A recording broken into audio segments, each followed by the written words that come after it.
Selam aleikum wa rahmetullah wa barakatuh. Takohemi në emisionin ton të radhës Impakt me mua Migena Balla. Sot kemi një intervistë disi të veçantë, pasi e ftuara jon nuk ndodhet në studio, do të realizojmë nëpërmjet Skype. Ajo është një studiuse angleze, e cila jeton në Angli dhe do të na flas për një grup i cili prej vitesh ndodhet në Shqipëri, është fjala për Muxhahedinet.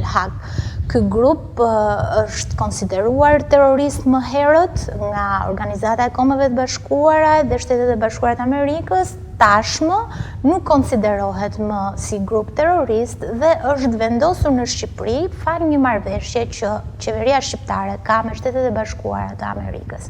Një marrëveshje në fakt që nuk është bërë kur transparente dhe ne kur nuk morëm vesh arsyet pse ky grup ndodhet në Shqipëri, çfarë përfitimesh ka Shqipëria nga prezenca e tyre dhe çfarë rreziqesh gjithashtu i kanoset nga prezenca e këtij grupi. Zonjë Anne Singleton, e cila do të na informojë ne për këtë grup, është autore e disa publikimeve e cila janë publikuar dhe nga mediat shqiptare, por më e veçanta është që ajo vetë ka qenë pjesëmarrëse e këtij grupi, pra ka qenë vetë një muxhahedine për 20 vjet me radhë. Pra e njeh këtë grup shumë mirë nga brenda, por tashmë edhe fal aktivizimit të saj dhe studimeve të saj jashtë këtij grupi, si pjesë e disa programeve disa programeve kundër radikalizimit të këtij grupi, ajo do të na informojë ne për rreziqet që i kanosen popullit shqiptar. Atëherë, intervista jonë do të jetë në anglisht, për shkak se zonja është angleze. Nuk kemi mundësi që të bëjmë përkthimin në gjuhën shqipe. Shpresoj që të jetë e lehtë për juve kuptimi i kësaj interviste. Atëherë, Miss Anne Singleton është e ftuara jon. Welcome, Miss Anne. We are starting our interview with you. We thank you for this interview and for being with us today. Let me say something that this program that you are invited is Web Portal TV, is a voluntary project, and we are honored by your interview and your presence in our program. Welcome once again. Thank you. Now we start. Could you introduce yourself and explain how you got involved with MKO issue and why? Yes, well, thank you very much for inviting me to come and talk. I hope that I'll be able to explain a little bit more about the Mujahideen and explain to the people of Albania, give them some more information on this issue. As you say, my name is Anne Singleton. I'm actually living in the UK, in the north of England. I am an expert in the issue of the Mujahideen, and I've been working on this for around about 20 years. I've written 2 books. I run a website, and I also have worked as a consultant with the government of Iraq on how to deal with this group. I'm currently helping the families of the people in the Mujahideen who actually are not able to have contact with their loved ones. And that is really my main work at present, is to try and advocate and help those families. I would say in addition to that, I work on the governmental program in Britain, which is called Prevent and Channel. What this means is it's an anti-radicalization program, which the government introduced a couple of years ago. And it is trying to prevent young people, young adults from being radicalized and joining in groups such as Daesh and Al-Qaeda and the right-wing extremist groups, Combat 18, National Front. So it's a kind of across-the-board anti-radicalization program. And I go into schools and colleges and into health organizations And I talk to them about how radicalization takes place and what we can do to try to prevent it and spot it. And I also work as a consultant with what you call the Channel program, which is the de-radicalization program, where people who have been radicalized will get help to get back to normality. So it's kind of like a multitasking, really, what I do. So this group, MKO, they were considering terrorists by USA and other countries, and now they are not like that. They changed their name. They are not being considered like as terrorists, and they are being in Albania. Why Albania?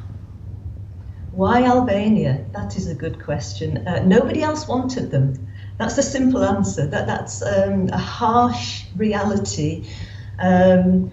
Is that since 2003, when the first Iraqi government was formed, the Iraqi government has tried their best to expel this group because they were involved with Saddam Hussein, trained by Saddam Hussein, and worked alongside Saddam Hussein. So obviously the new Iraqi government didn't want them there.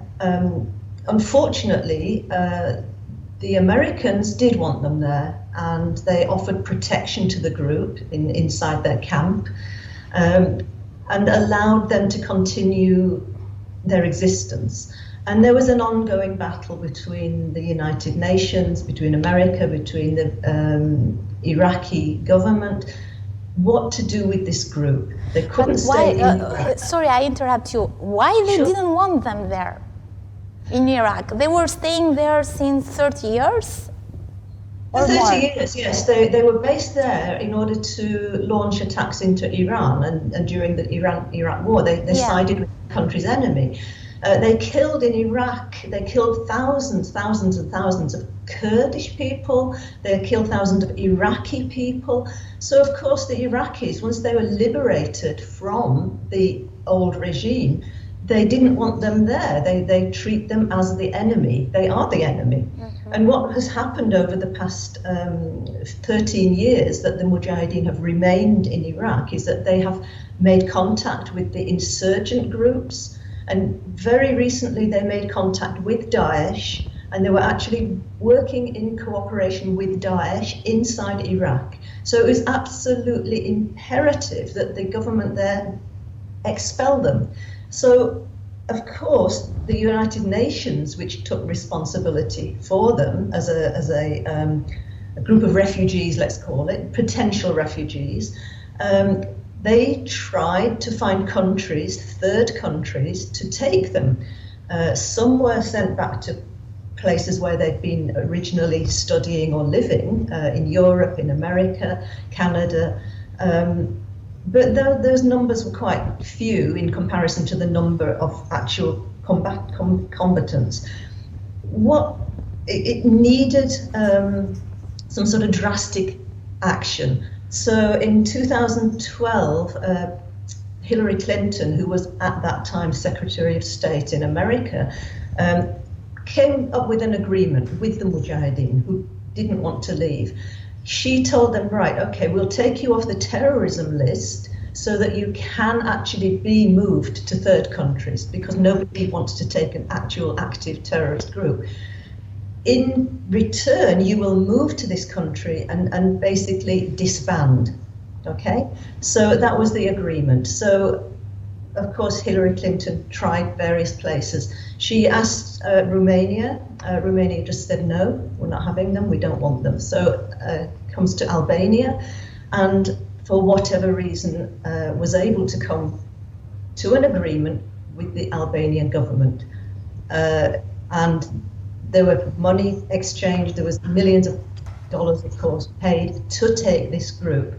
And that is really why they've ended up as a group in Albania. What should have happened, of course, is that they were taken as individuals and dispersed to various countries, Britain, America, Germany, France, they could have taken these people in small numbers, but they didn't want to do that because their assessment, as their security services have told them, the assessment is that this group continues to be a potential threat, a potential danger. As much as they say that they have disarmed and that they are no longer a terrorist group, there is no real evidence that that is the case. Mm-hmm. So when you describe this group as being fully radicalized, what exactly do you mean by that? Isn't that something which modern Islamist groups do? Yes, of course. The whole idea of radicalization is that you entice young people and you send them off to Syria and set to kill people, suicide bombers and such like. And so there is a kind of modern perception of what radicalization means. But at the end of the day, the radicalization is really the conversion of an ordinary person who might have kind of quite extreme beliefs, but radicalizing them changes them into somebody who will act on those beliefs. So that you may have people, for example, who sympathize with various groups in Syria, let's say, because that's a current issue, but they would never act on those beliefs. They will say, okay, well, we support the rebels, we support even, al-Nusra and people like that, but they will actually never get off their sofas and go there and do anything. The process of radicalization is what makes somebody get on an aeroplane and go to a foreign country and take part in a fight. Now, it depends. What is needed in the process of radicalization is that you completely change somebody's mind and their emotions and their feelings towards issues, especially the issue that you want them to be involved in. I suppose the simple word, in a sense, instead of saying radicalization, you can say they're brainwashed. That's something that people may understand better. These young people who travel to the Middle East have been brainwashed. Now, this happened in the Mujahideen 30 years ago. They developed a system of changing people's minds, of actually brainwashing them. So they have an internal system of indoctrination, which is ongoing, and it has changed the minds and the emotions and the spiritual outlook of every single member of the group. So when I say that all those Mujahideen in Albania are fully radicalized, I mean every single one of them is not the person, is not a normal person, is not the person that they were when they joined the organization. In fact, yeah. I wanted to add, because we see them in the streets here in our city, we see them, they are moving always 2 or 3 of them. They are always men separated by women or only women.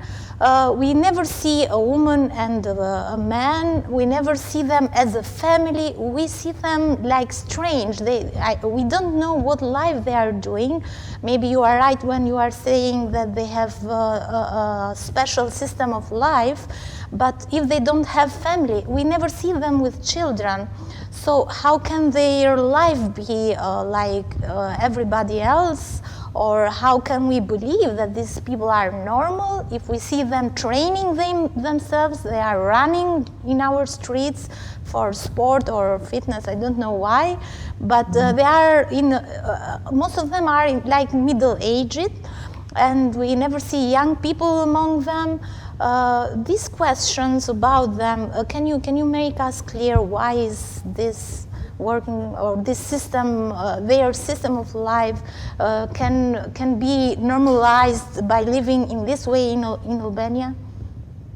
Yes, I'll just go back to what I said about the deal which America made with the government of Albania. That deal was that they would dump, and I use that word advisedly, they would dump 3,000 radicalized terrorists into Tirana on the understanding that once they were there, they would be de-radicalized. And that there would be a program put into place, paid for by the Americans as part of this package, in order to kind of dissolve the group, as it were, and get them back into normal life. Unfortunately, that didn't happen. It doesn't look as if it will happen. So that means that the people who are now in Albania are still continuing with this mentality and this kind of organizational structure, which is keeping the group intact. Now you're describing their abnormal behavior. Anyone can see it, anyone from the outside. If you know, the normal people walking down this street, they will see that these people are just not acting in a normal way. But why? Why are they so different? And why do they want to be so different is another big question. The simple answer is that they are acting under cultic influence, this indoctrination, this radicalization. It has an explanation, which is cultic abuse, that they are actually coerced and forced to behave like this. The main characteristics that you'll find of groups like this, and they're not the only group that behaves like this, is first of all isolation. They will keep themselves absolutely, totally separate from normal society. And this is why you see that they live in a camp or in an apartment block, and they close the doors, they shut the curtains, they do not want contact with the outside world. Yeah. The other aspect of that is that they won't have contact even with their own families. So their families back at home, whether they live in Europe, America, or in Iran, they are not having contact at all. They are forced to be separate. The kind of internal controls which are imposed on the membership are imposed in order to prevent the people there from thinking and questioning. You know, we've been opposed to the Iranian regime for 30 years. Why have we not overthrown this regime? Why have we not made progress? Why suddenly have we moved from Iraq, where we were close to our enemy, and now we're in Albania? We don't know anyone, we don't know the language, we're just in the middle of nowhere for them. So in order to stop these questions, the Mujahideen leadership have developed an indoctrination program. They impose all sorts of bizarre and unusual and unnecessary controls. One of those is complete gender apartheid. That means keeping the men separate and the women separate. That's absolutely strictly enforced. Another step which was taken in 1989-1990 was forced divorces, so that all the members who were married, all the members even if they weren't married, had to commit themselves to divorce from not only their spouse, their husband or wife, but let's say from their sexuality, so that they would kind of deny any sexual feelings at all. They weren't thinking about families, about having children, and they had to devote themselves and basically love the leadership. So all their emotions were supposed to be channeled into worshipping the leaders. And that is really basically the ideology of the group, is to worship the leaders. Whatever they talk about on the surface or on the outside about overthrowing the regime or having sort of some kind of Islamic ideas, it's all false. The internal dynamic of this group is to basically obey orders, worship the leaders, and keep themselves separate from each other. There's a lot of things I can explain further about these mechanisms. You have said you work with the families of people inside MKO, and they are very keen to visit their relatives in Albania. Yet this organization have said that the families want to destroy the group. Why do the families try so hard to interfere with this organization? Yes, if you talk to the Mujahideen themselves, they'll tell you that yes, the families are coming here from Iran, they're going to destroy us, their only aim is to disintegrate our group and they want to destroy us. And this is nonsense. The people who are traveling, who traveled to Iraq, I mean, even as early as 2003, when the country was in absolute chaos, it was, the worst war zone possible. The families of the people inside the Mujahideen were at last able to travel to Iraq and to the camp and try to find their loved ones. And, brothers, sisters, sons and daughters, and these are grown-up people. When I say children, the children of these people, I mean, they're talking about 50, 60-year-olds. That means the parents are in their 70s and 80s. And the idea that these old, elderly, dying people are going to come there and destroy the Mujahideen is completely fictitious.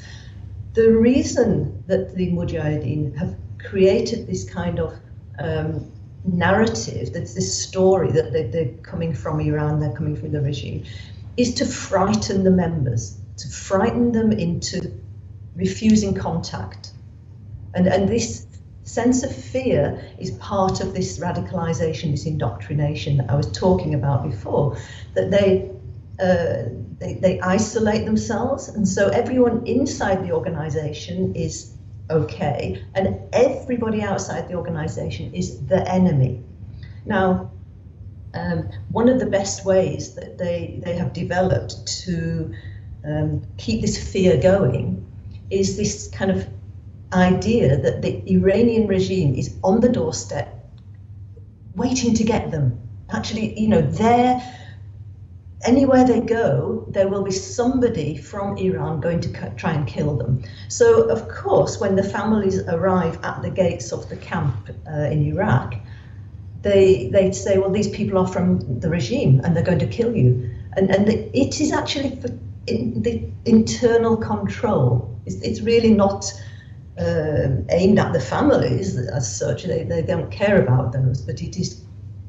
And so the families have really no choice. They this is my son, my daughter, my uncle, my sister, my brother. Why am I not going to go and rescue them? Of course I have to go and rescue them. And now that they are in Albania, it's become slightly more difficult because obviously it's further away. They don't have the language. It is a challenge, but they will come and they will try to make contact with their loved ones. They will try to rescue them, help them, and get them back into a normal life again. Can any one of them get out of this group if he wants, voluntarily? Be an Albanian, marry here maybe, and can he make a normal life? Is he allowed? They're not allowed. I mean, they can if they can leave, because we have, over the years, many hundreds have left. There are probably more former members now than there are actual members. So, people do leave, but it's very difficult for them. The controls imposed upon them. In fact, they are living in Albania now as if they are in a prison.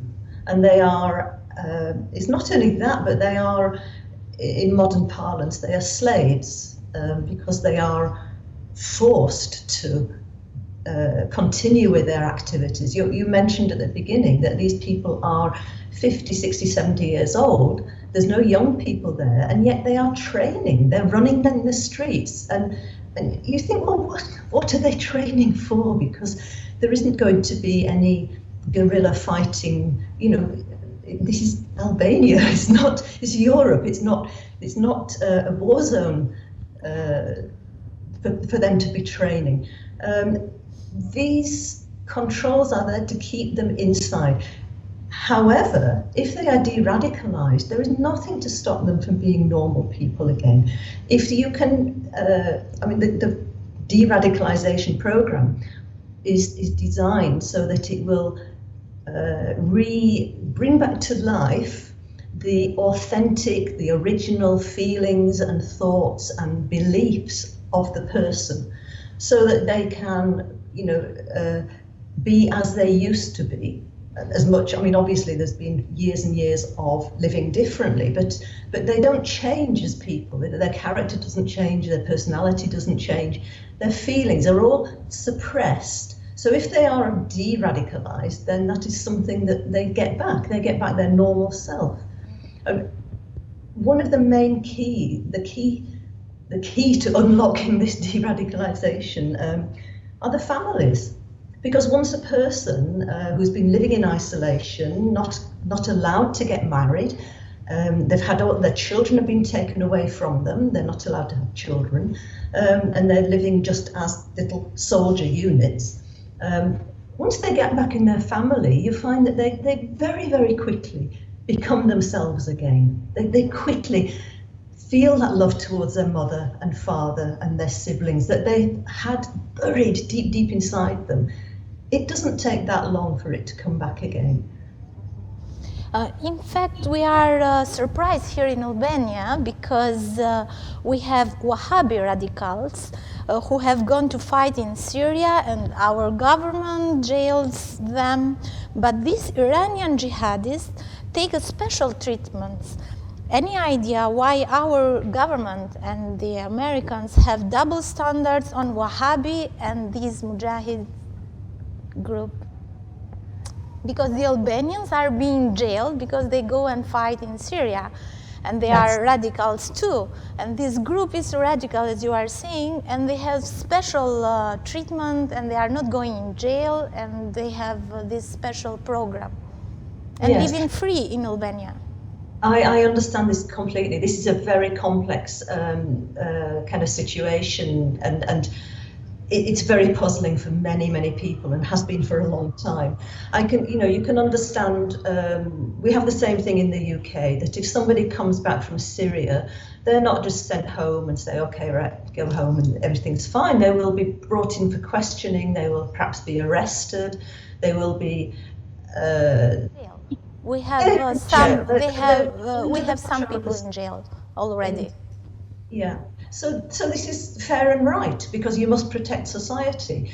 Now, the Mujahideen have a long history of deception, and they are able to pretend and to lie and to convince people that they are either not a danger or they're not as they are presented themselves. So they are.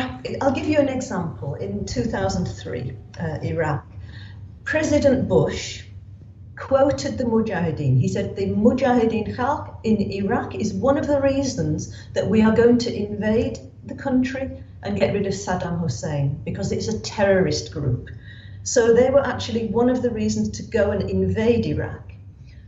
When the troops invaded, American and Allied troops invaded Iraq, the Mujahideen somehow convinced the American soldiers who arrested them that they were on their side, and that they sent their English-speaking members who were educated in America and Europe, and they would speak to the soldiers and say, oh no, we're against the regime, we're with you, we support America.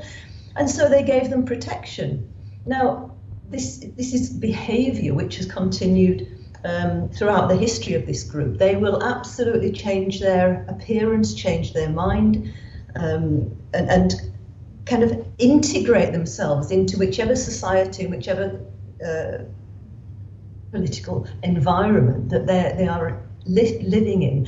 They are the ultimate parasites, let's say. So you are saying that they are good radicals, and these Albanians that are radical, they are not good for America? Well, that is absolutely the case, that America sees the Mujahideen as good terrorists. They're our terrorists. They belong to us because they're doing what we want. They're anti-Iran, that's fine. We don't mind. And so they will happily allow them to continue their activities. Now, it's up to the Albanian government, isn't it, now, to say, well, hang on a moment, they're not in America. If this group, which really are terrorists and they're training actively in the street, if they do anything, if they suddenly change their mind and say, okay, well, actually, we're not on the side of Albania, we're going to go and do something else, and they assassinate one of your ministers, Well, you can't turn around and say, oh, we didn't know who they were, we had no idea, nobody told us they were like this. Everybody knows who they are. Everybody knows, and everybody knows that they're not trustworthy people. As a group, they're not trustworthy. They are a danger for our country. Should we be afraid of them, that America can order them to do something here, or they by themselves can do something dangerous here? Because this is all mysterious for us. Yes, I think that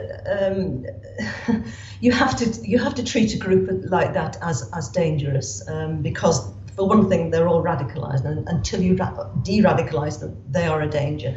But in terms of their behavior, okay, there are many levels to this danger. One is, first of all, that in this very simple sense, holding a group of anti-Iran terrorists in your territory, in your city, means that you cannot establish normal relations with Iran or Iraq or any other country which views this group as a terrorist group. So that's the first thing. So as long as you don't want to, as a country, have any dealings with the rest of the world, that's fine. But otherwise, this group is very toxic for you as a country. The other aspects of this danger are that this, as I explained before, the group has been trained by Saddam Hussein's Republican Guards. These are the most kind of elite and dangerous parts of his repressive infrastructure. So the Mujahideen they're expert at terrorism, terrorist activity, bomb making and such like, but also in intelligence work. So, each member will have 2-3 passports. They will be able to change their appearance. They'll be able to speak differently to different people. And for this reason, they are able to integrate themselves into, for example, the gangs which are involved in drugs and trafficking. We have some young people attending their activities. They try to recruit them. We have politicians that take part in their congress in Paris and these things. They are trying to recruit people, I think, here. Of course they are, yes. They just recently we heard that one of the leading members of the Mujahideen who travelled from Paris has told the membership, we own Albania. We are in control of what happens in Albania. We have bought some ministers and some officials. So they're already boasting that they've actually corrupted the Albanian governmental system. How true that is, it's up for the government to explain to the people, for people living next to these terrorists. Why are you tolerating this group? Why are you allowing them to continue with their recruitment, their corruption, and their potential dangerous activities? If you imagine that they are able to link up with other criminal gangs across Europe, they could be extremely dangerous. They have committed terrorist acts in other countries?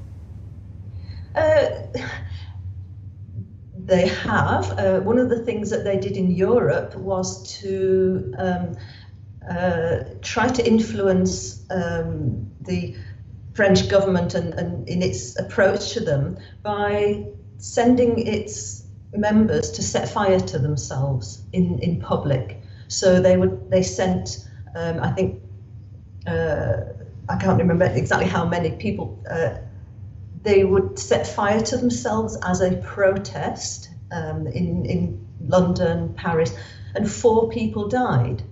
So although it's not the same as a suicide bomb or a truck being driven down the Nice boulevard or into a Berlin shopping centre, it is an act of terror in a public place. It is a violent act. So yes, they are capable of this kind of activity, and each single one of them is capable of dying and being killed for the leadership. So, what do you think should be done now, and who do you think should be responsible for the radicalization of this organization? How can this be achieved? Yes, as I said, it should really, it rests on the government of Albania, doesn't it, really? It rests on their shoulders. I mean, they've accepted responsibility for this group. They have to continue, they have to follow this through. But most importantly, they have to get the money from America that they were promised. You know, this is really, really shameful that this process hasn't started. You know, that there are consultation groups and they can explain how this kind of de-radicalization can take place. But the first thing is to actually commit to it. And if you see that the Mujahedin are, as I've been describing, a danger for people in Albania, and I would add to this that people who are in this abnormal state of mind are also a danger to the public. You know, don't underestimate the people that they're walking through the street, they're running through the street. They are not normal people, they are deviants, and therefore we've already had examples of an attempted rape of a small child, or a man walking down the street touching people, touching women. And so, you know, they must be dealt with, they have to be dealt with. They are, I'll describe it as a hornet's nest, a hornet like bees. And you can't see inside the nest, you see the kind of outside of it, but you can hear inside buzzing. There's a danger in there. Now, if you go and hit this nest, all the bees will come out and you will have a big problem. What you need is something that beekeepers are familiar with, is smoke. And you subdue these bees and you keep them quiet and you can deal with them. The smoke are the families. Bring the families to the camp, allow them to meet their relatives, allow them to take individuals and talk to them and deal with them. And this really is the key to beginning the process. Yeah. After some of your articles were published in the Albanian media, this organization responded by accusing you of all kinds of things, especially being a spy for the intelligence ministry of Iran. How do you respond to that? Okay, yes. A spy for the intelligence ministry of Iran. I guess the first thing is, why would I spy for Iran and not my own country? I'm English. Not only am I not a spy, but there are credible threats to my life from the Mujahedin, to the extent that the security services in the UK have offered me and my family protection. The anti-terrorist police are very well aware of my situation. So that's just the superficial side of things. The reason that I'm accused of, and I have to say, this is a standard accusation of the Mujahedin, that anyone who criticizes them, who acts against them, who threatens to expose the kind of human rights abuses, the criminal activities, and the terrorist activities that they are capable of and doing, will be accused of being an agent of the Iranian regime, or a spy, or an enemy. Again, I'll refer back to the explanation I gave, that they keep the people inside the organization through fear. It is a kind of, they create what you might call a phobia. And so the phobia, the irrational fear that the regime is going to come and get them, is triggered with this phrase: agent of the intelligence ministry of Iran, or a spy for the intelligence ministry of Iran. It immediately creates an absolute terror inside the person, and they will become paranoid, and they will do anything to escape from that person. The other simple reason that they accuse me of all these things is to discredit me. It's a character assassination. One thing that surprised me was that, yes, just very recently, I because I don't speak Albanian, I discovered that some of your national media, your national press, have actually been writing these stories, that this Anne Singleton is a spy and such like. This just absolutely astounds me, because, you know, there is a basic journalistic principle, is there not, that you cross-check your facts, you cross-check your information. Nobody rang me up in England. I'm perfectly findable. Everybody knows where I am. Somebody could have just rung me and said, well, you know, is there any truth in this? What do you think? How do you respond? But no, nothing. So all I can say is that those newspapers which ran those stories were actually publishing Mujahideen propaganda completely. We're both from them. Sorry? Maybe these Mujahideens bought this media to give this news. They have a history of this kind of behavior. They are buying politicians, so it's not easy. It's not difficult to buy a media. It's not difficult, yeah, sure. And so yes, that, you know. Yeah. Are you afraid to visit Albania? Sorry? Are you afraid to visit Albania from them? Why should I be afraid to visit Albania? Why? Because these Mujahideens are living here and they consider you against them. Okay, so I need to ask, if I apply for a visa, is your government, is your country going to say, okay, well, we'll allow this woman in here and we'll allow the Mujahideen to kill her? Who's in charge there? Who is actually in charge? Does the government not recognize this group to be dangerous? And, you know, they call themselves an opposition. What normal opposition does all this activity? The human rights abuses and their... Do you think they have weapons in their camp here? Of course they have. Of course they have. You know, how else do they keep their members under control? They have illicit weaponry. Small handguns and such like, of course they have. They have them in Paris. They have them probably in other places, definitely in America. That is the group. That's why they're dangerous. You know, they have no moral, cultural, legal boundaries at all. They are their own law. They are law unto themselves. And a government, I feel sympathy for your government, I really do, because they are very difficult to deal with, but not impossible. And if steps are taken to de-radicalize individual members, to dismantle the organization little by little, separate the leadership from the membership, you know, it is perfectly possible to deal with the group, yeah. Can I ask you, where do they get the money? How they live? Okay, because so they are not working. Yeah, there's two things. First of all, this group has never been self-financing, as much as they claim they have. They took money from Saddam Hussein. They were paid per person by Saddam Hussein.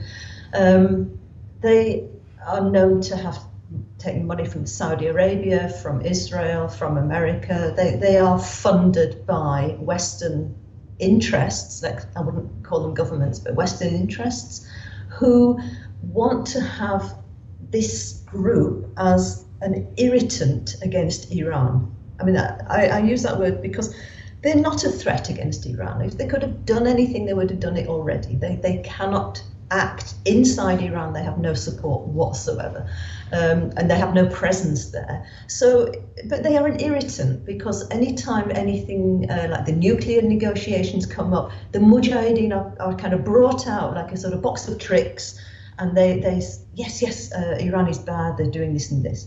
And so, yes, they are funded by Western interests. But what's interesting is that the membership do not benefit at all from that finance. So they are slaves, they are modern slaves. Not one person in that organization is paid to do what they do. That means that for 30 years or whatever, they have been just working for free, and they continue now to work for free. We have information, when I say we, my husband and I, the people who are working on this issue, that the Mujahideen have actually opened little shops, like sandwich shops, kebab shops and such like, and they've got their members working there to make money and to keep them busy, for one thing, but they don't pay them. They just work there. They get their accommodation and their food. And not only are they not paid, but they're so badly treated, and they don't have medical attention. They're not allowed to retire. So even you'll see somebody at the age of 70, 75, they're still working, they're still training, as you say. It's cruel, it's really, really cruel. Now that I hear from you all this information, and our public too, we are learning so much about them and their life. We are being sorry for them that are being used like machines and not like humans. And we hope that their families will be allowed to contact them, and maybe this will be the solution of this problem. But in the other side, we feel sorry for our country too, that we are in a big mess with them. These danger people are being here, and we don't know why, and whose interest is. Sure, it's Americans and EU, like you said before. Okay, Ms. Singleton, thank you so much for this interview. We have come to an end. If you don't have anything else to add or to say. Oh, I think I've just scratched the surface. Yeah. I think there is a lot more information. I'm just hopeful that I've kind of been able to convey a flavour of the complexity and the difficulty of this group. But I think the people in Albania are clever enough and wise enough to be able to take it on board and say, okay, now we need to hold our government to account. And the government, they really need to get their act together, because it's not good for them either. So thank you very much anyway for your time. Thank you. We are being honored by your interview, and we hope your books will be translated in Albanian too, so we can get more information. We know very well that an interview is not enough to get all the information needed about this group. Thank you so much. Thank you so much for being with us. Kemi ardhur në fund, të nderuar shikues, duke falenderuar zonjë Anne për të gjitha çfarë ajo tha mbi këtë grup, edhe duke shpresuar që të kemi sqaruar sadopak gjithçka lidhur me këtë grup. Ju falenderoj për vëmendjen. Selam aleikum wa rahmatullahi wa barakatuh.